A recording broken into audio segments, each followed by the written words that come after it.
فضلا وليس أمرا ادعمونا بلايك للفيديو واشتراك بالقناة.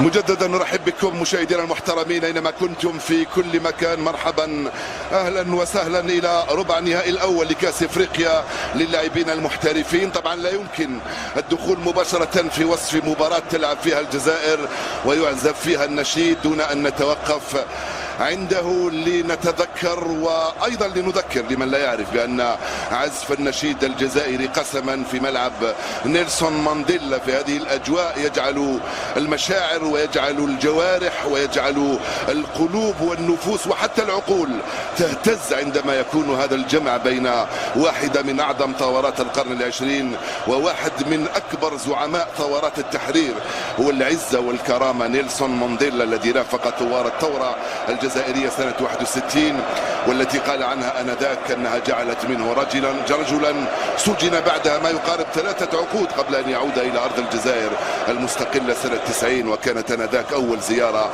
له للخالد دهيري. الكرة في المخالفة منافسة بشكل رائع. ميريزيك مرة ثانية يلعبها في اتجاه اللاعب الوافي عنده الكرة الآن. لاسيقا يجب أن تكون موجودة. حذرية قندوز الكرة الأولى. انطلاقه في الهجمه المعاكسه ايفواريه البحث عن الكرات البعيده بحثا الوسط عن طريق زين الدين بلعيد يلعبها البحث عن هكذا كره بعيده وقندوز عبد الله من هنالك. بلعيد يا بلعيد يا بلعيد يا بلعيد يا بلعيد.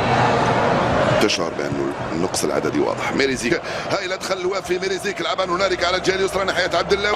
سانكارا يلعبها في الوسط وتسترجع الجزائريه عن طريق راح كداد يلعبها بالخيتر التوزيعه خطيره. المنتخب الجزائري الكره الاولى لعناصر المنتخب كوت ديفوار بعيده تماما عايده على الجهه اليمنى. متسلل يا بالخيتر متسلل يا بالخيتر. الكره بعيده ممتازه خطيره. بالخيتر والتغطيه الدفاعيه وضع التسلل يا بالخيتر. باتريس موتسيبي رئيس الاتحاد الافريقي لكره في على الجهه اليسرى الوافي عرضيه الراسيه جول. الراسيه والعرضيه سلام. الكره تضرب في القائم. وفي ترجع له مره ثانيه من عند قندوسي. الكره تمشي عبد اللهوي يا عبد اللهوي يا عبد اللهوي يا عبد اللهوي ماذا فعلت؟ لا العب كوره العب كوره العب كوره العب كوره يا سيد الحكم. لعب كوره يا سيد الحكم. لعبها برجله. نو نو نو نو نو سامحني ولكن لا. حارس مرمى خارج بيديه ضرب الكره برجله مش عارف وين يحط يديه الحارس بهكذا شكل. معلش هي والمعنويه لكن فنيا ليس سهل. ما زال في صراع. نتفوق التسديده. هائله الكره هذه من يوسف العوافي يسدد كل الكره لصالح منتخب الايفواري ولكن محاولة المرور والتغطية الدفاعية. الحكم يلعب على الجهة اليسرى محاولة التوغل يا كداد. رائع يا كداد. الثاني خروج موفق من الحارس الراسية. الدفاع يخرجها مرة ثانية في التماس وسقوط الحارس شارل فولي الذي يتلقى الإسعافات في الدقيقة. هذا التقدير قد أكون مخطئ يعني. خلوني نقول الكرة البعيدة البحث عن محيوس وخروج مخفف 20 من عمر هذا الشوط الأول. تسترجع عن طريق بالخيتر لم يتمكن منها.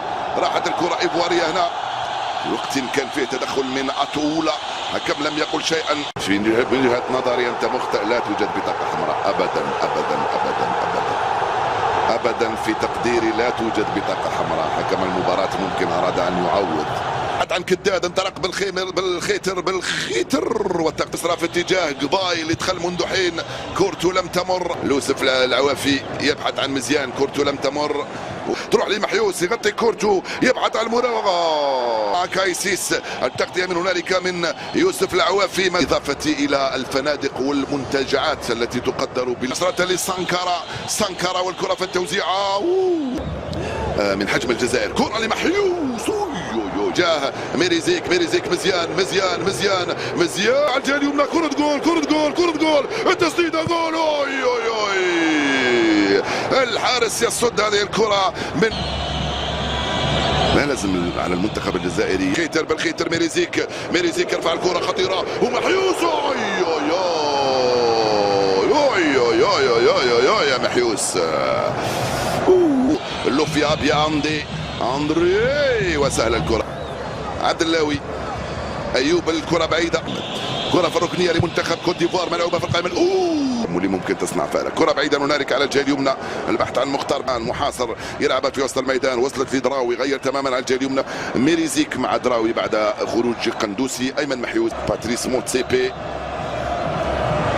اكثر جماهير ملعب براقي، نعم بدورها واكثر. هي صعبة تسديدة ومرة المجتمع، ولو ما عندناش طبقية كثيرة في الجزائر على كل حال. تلعب في اتجاه كداد، يلحق عليها توزيعة خطيرة من كداد، الراسية يا العوافي ثم مرة ثانية ميريزيك فات وراح التماس. العوافي استلمها راقبها العوافي مازال وفيه خطأ وضعية تسخيتر يبحث عن راس محيوس. هاي الكرة محيوس كوليبالي على الجهة اليمنى لأندي، كرة بينية تغطية كوليبالي الكرة البعيدة. عبد اللاوي رجعها، ما زالت الكرة بعيدة الأمام لمحيوس. محيوس بالراس لم يتمكن. كرة إيفوارية على الجهة اليمنى تروح مباشرة لمحمد سي. لما فزنا 3-0 على كوت ديفوار. جول لا تسديدة بابا يا العوافي باليمنى. العوافي كادية يطلبها العوافي، انطلق العوافي. كرة إيفوارية عن طريق اللاعب أندي، عن طريق اللاعب سيلا بعيد على الجهة اليمنى التوزيعة وبالعيد بالراس. محيوس وجول. من أين لك هذه الثقة؟ من أين لك هذه البراعة؟ من أين لك هذه الروعة؟ من أين لك هذه الجرأة؟ من أين لك هذه الشجاعة؟ ببساطة لأنك جزائري. سجلتها في الدقيقة 95، ركلة جزاء صفرها الحكم، منطقية وصحيحة وعادية وطبيعية. ينفجر ملعب نيلسون مانديلا. لو كان الزعيم نيلسون مانديلا حاضرا لانفجر في ملعبه، لأنه ثوري، لأنه يقدر ويحب الجزائر، لأنه يدرك قيمة تسمية ملعب في براق.